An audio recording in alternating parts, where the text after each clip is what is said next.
Bonsoir, ne vous dérangez surtout pas pour moi. Qui êtes-vous? Qu'est-ce que vous voulez? Causer. Ensuite, on verra.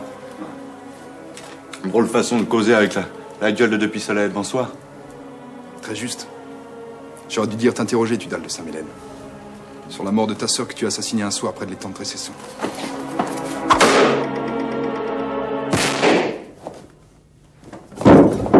Morvan! C'est mon frère que vous avez tué. Assassin. Le mot est joli dans ta bouche, Tudal. De toute façon, j'avais l'intention de le tuer. Il n'était pas avec toi pour faire le sale boulot. Rhabillez-vous, mademoiselle. Il fait un froid de canard dans cette tanière. Et toi, le robinet, ne bouge surtout pas. J'ai encore une balle dans ce pistolet, je ne manque jamais mon coup. Merci, mademoiselle. Dur. Tu me paieras ça, je ferai crever ta mère. On n'en aura pas le temps, Tudal de Saint-Mélène. Car c'est de toi surtout que je suis venu m'occuper. Parce que tu es l'aîné. Enfin, qui es-tu? Gilles de Tournemine. Et tu n'auras pas le temps non plus de graver mon nom dans ta mémoire. Sache seulement ceci. J'aimais Judith. Et elle m'aimait. Première nouvelle? Bien, si t'es venu me tuer, tue-moi, puis qu'on n'en parle plus. Tu es bien pressé. J'ai dit que j'avais des questions à te poser. Et moi, j'aime pas les questions. Alors, tu t'imagines qu'on peut débarquer comme ça chez les gens? Jouer les redresseurs de tort? Les juges? Les bourreaux! Je te jure que tu vas me répondre. Va te faire.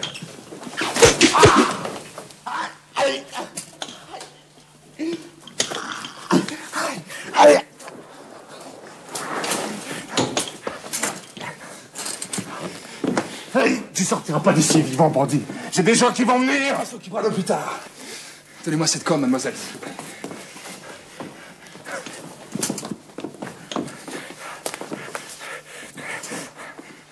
À présent, causons. Tu as fait sortir ta sœur du couvent pour la marier avec un vieillard riche.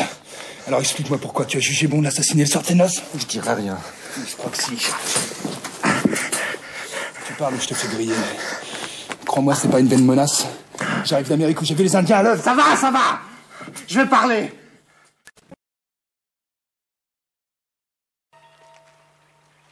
Est-ce bien la comtesse de la Motte que le fer rouge du bourreau a marqué?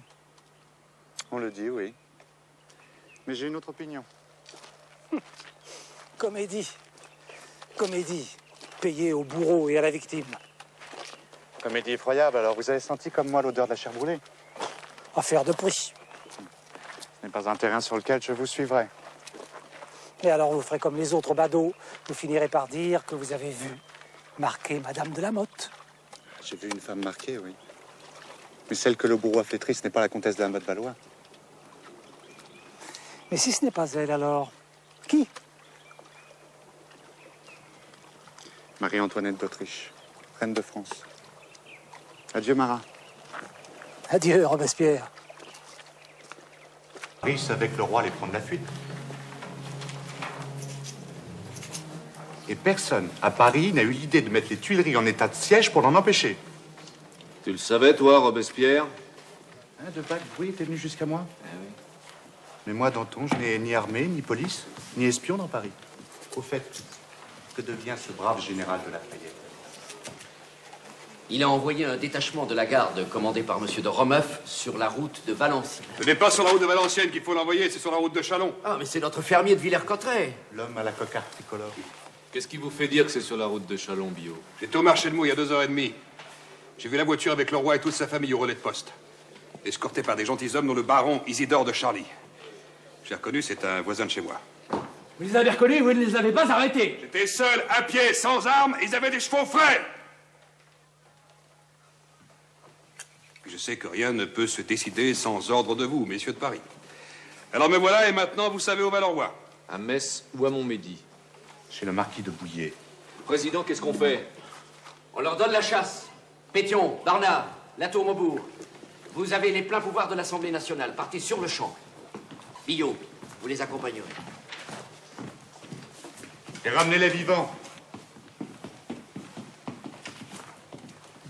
Tous. La décision vous appartient, Billot.